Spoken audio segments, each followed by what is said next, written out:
Hi guys, welcome back to my channel, Mommy Loves to Read. I'm Olivia and thank you for joining me today. So today guys, I'm here to do a review of a book that I just finished reading. Well, I didn't just finish reading it, but I read it last week and now I'm here to do a review for you guys. And I'm really excited to share this book with you guys. I felt like it was meant to be because yesterday my eye doctor called me and told me my new eyeglasses were ready. And so I went to pick them up today. I took my kids to Chick-fil-A and then I was like, what better time to film a video because I got my new glasses and I feel like it kind of matches the cover of the book. So yes, the book that I just finished reading is called The Joys of Motherhood by Buchi Emecheta. I hope I said that right. I probably didn't, but this book, you guys, was so good. At first, when I got it in the mail, I was a little bit surprised. I ordered it from Thrift Books, and this is not the cover that they had on the website. And so when I got it, I was like, I don't know if I like this cover. But it's kind of grown on me, and I really like this cover. And like I said, I feel like it matches my glasses. And this was just an awesome book. So going into this book, I did not know much about it. I wanted to read this book because, you know, when you log your books on Goodreads, it'll tell you like, oh, you've read a book from this author, so what's next? And this was one of the books that it recommended to me because I read last year. I read the book Zenzali, and so it recommended to me that I would probably like to read this book. And so I was like, okay, I've kind of been wanting to read it for a while and just never got my hands on it. And so I finally ordered it, and this book really surprised me. Going into it, I thought this book, because of the title, The Joys of Motherhood, was just going to be this book about a woman who, this was her life, she had some babies, and now it's just this joyful thing, and how you should just be so happy to be a mom because it's just the greatest thing ever, which being a mom is amazing. I love my 3 little people. But this book was so much more. It hit on so many topics, and it just... this is like one of my all-time probably top favorite books now. And I feel like this is definitely one of those books you are going to want to buy because I feel like, one, I marked all up in this book throughout it. Like I annotated the heck out of this book. So that's one reason why I think you would want to buy it. But then my other reason is I feel like this is definitely one of those books where I read it and I feel like I can read this book a year from now and I'll be in a different place in my life and it will speak to me in a different way. And so that is one of the things. This is how you know it's like a good book, when it's a book that you're like, I can read this multiple times and every time I read it, I get something different. So yes, in this book, you are following Noon Ego. I hope I'm saying that right. She is a young woman and she is born in Nigeria in about 1930s. And her father is this great chief of his tribe. They live in Abuzi. I hope I'm saying that right too. And her mom winded up being her dad's mistress. Her dad had about 3 wives, but he had this mistress that everyone knew about. And the reason that she was never allowed to become his wife is because her dad winded up not having any sons. And so he kind of made a pact, I guess you would say, with her when she was young, that she was not allowed to get married, and that her first son that she had would have to take on the father's name to carry on his name, because he couldn't, as a woman back then, she wouldn't be able to carry on her family's legacy and all those things. And so in this story, you're following her all the way from the time of her conception all the way up. And it's really interesting. She winds up getting married twice. So in her first marriage, she has this lavish wedding, the biggest wedding that has ever happened in Abuzi. They said there was like 15 parts to her caravan that walked her from her dad's compound to the compound of her new husband and their family. And in the beginning, their marriage was amazing. It was lovey and dovey, you know, all the good stuff. And then they kind of hit a rough patch because she was unable to have children. And because of this, his family was putting a lot of pressure on her. She was putting a lot of pressure on her. She was going to see all these, I forgot what they called them in the book. Not witch doctors, but like medicine men. That's what they called them. She was going to see all these medicine men, and they were giving her all these things and telling her all these things to do. You need to wash with this soap, or take this, or only eat this, or sleep on this side, or, you know, all these things. And it wasn't working. So because of this, her husband, he got a new wife. And of course, the new wife started having all these babies, and her position as the first wife was kind of knocked down. And because of this, she became sick, not only physically, but like mentally, she started to suffer. So her father went in and got her and brought her back to his compound and kind of nursed her back to health. And when she was nursed back to health, he decided, you know what, I need to find you a new husband. But this time I'm gonna my criteria is gonna be different for the type of husband that you need. Because the first husband, when he found out she couldn't have babies, he was just kind of like, I'm done with you. Like, you have no worth. And so that is when the story really picks up. And from that point on, you follow her when she meets this new husband and kind of her life after that. And I feel like, should I stop there or should I keep going? Okay, I'm going to keep going a little bit. I don't want to give the whole book away. So pretty much what happens is her father finds this new husband for her, but he is in Lagos. He works in Lagos. He works for a white family. And so she winds up having to move to Lagos to be with this new husband. And when she arrives, she is like, what is this? Like, the house that they live in, she's used to living in a compound with all these people around her and having like a real sense of community in the village. And she soon quickly finds out that life in Lagos is nothing like that. Her husband, she doesn't like him. She's not attracted to him physically. And she keeps comparing him to her first husband. So that was kind of like the first strike against him.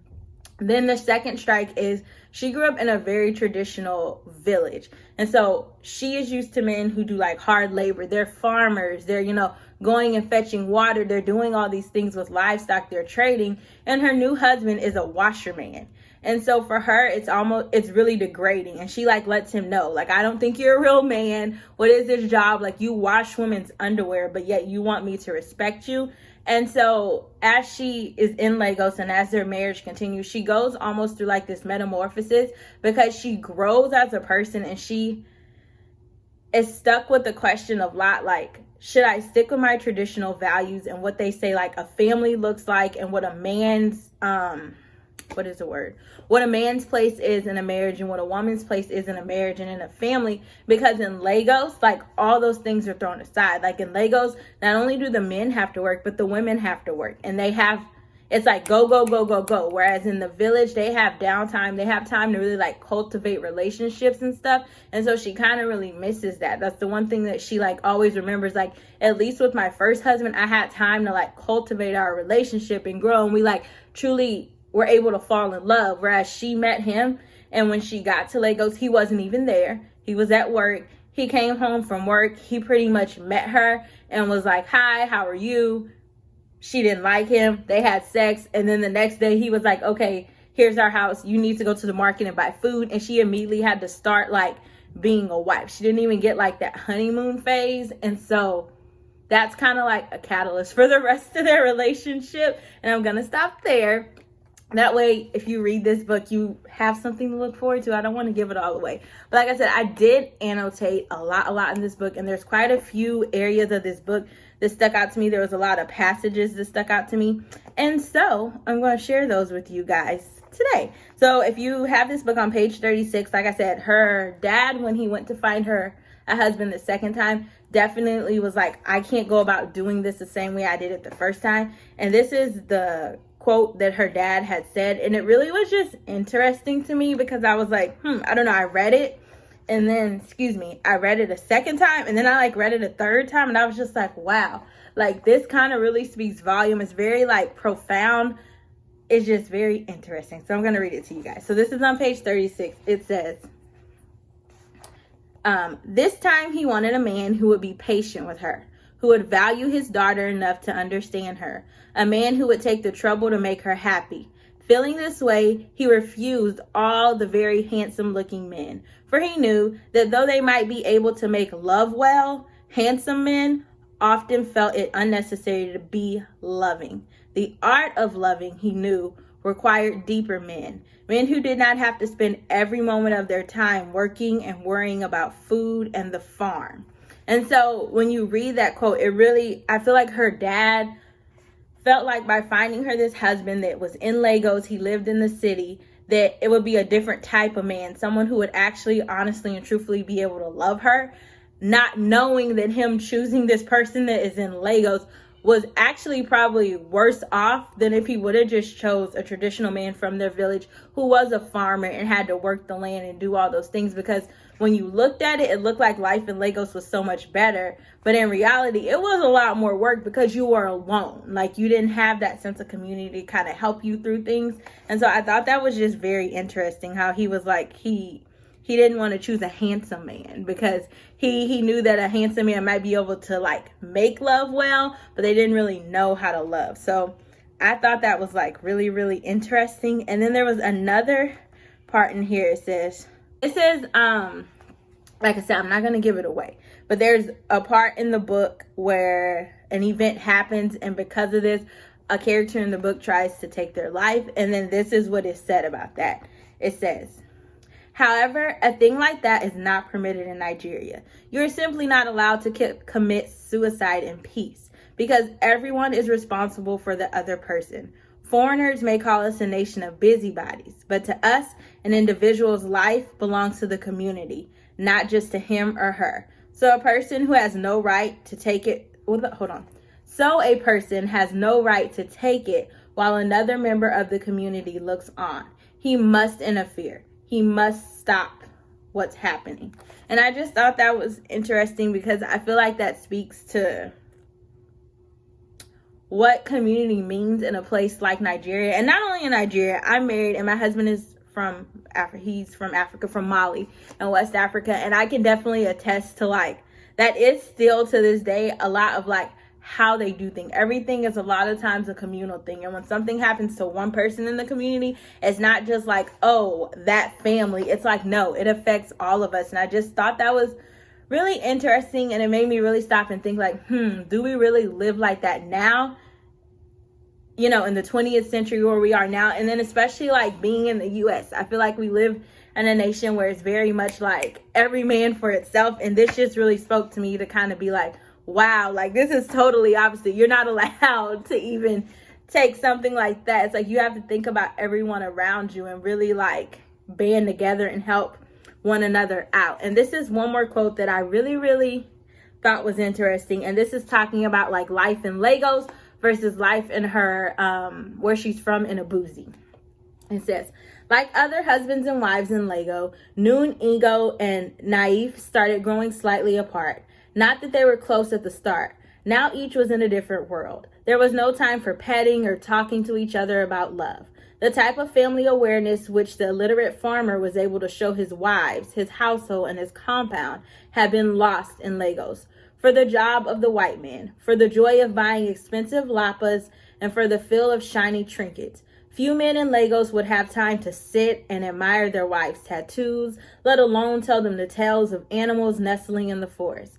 Like the village husbands who might lure a favorite wife into the farm to make love with her, only the sky as their shelter, or bathe in the same stream with her, scrubbing one another's backs. In Lagos, a wife would not have time. She had to work. She provided the food from her husband's meager housekeeping money, but finding the money for clothes, for any kind of comforts, in some cases for the children's school fees, was on her shoulder. Noon Ego soon slipped into this pattern of living, so much so that on the night she came into labor, she made sure she had her evening market first. And I felt like that just really like stuck out to me. I actually wrote next to that, and I wrote, the life in Lagos was only about survival, not enjoyment of living life. And I feel like that was kind of like a big contrast to how it was living in the village. Like, even though village life was very hard because you're farmers, so from day to day, you don't know, everything is dependent on how well that crop and stuff is going to be. They still found time in their day to enjoy life and to spend time with their families and to cultivate relationships and stuff. Versus in Lagos, it was just like, we work, we live to work and we work to live. Like, it was kind of like no downtime. You were either working or sleeping. Like, everyone was like, go, go, go all the time because we had to survive. We didn't have time to like stop and just enjoy life. And so, yeah, I think I'll stop there. But there were so many good quotes in this book. And if you have an opportunity to read this book, please read it. Don't let the title fool you. Whether you're a mother or not, you will definitely love this book. It spoke so much to me. It's I was talking about this book with someone, and they asked me, like, was it a hard read? And I was like, it's not a hard read in the sense of, you know how sometimes when you read, I've read certain books where I actually had to stop and take a break because I was angry or I was upset, or like what was happening in the book was like too much, and I was like, ooh, I can't handle this.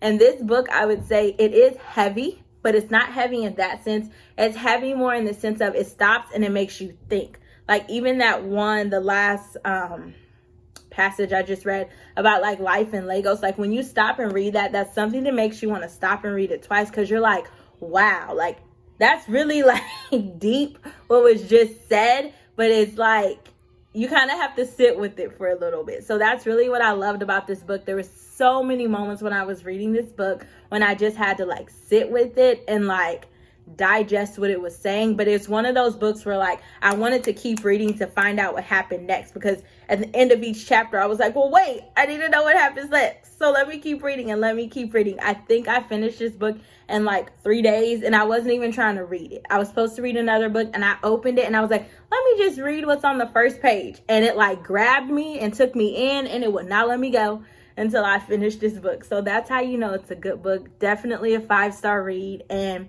you should definitely check it out. So thank you guys so much for joining me today. I hope everyone is having a good day and everyone is having a good week. And comment down below and let me know if you've heard of this book, if you maybe plan on reading it now that you heard about it. And for those who have read the book, let's have a conversation down below and just tell me what you think about it. And if you know any other books by this author, this is the first book by this author that I've actually read or even heard of. I didn't know anything about this author before I read this book. And so yes, if you know anything, go ahead and let me know. And until next time, bye.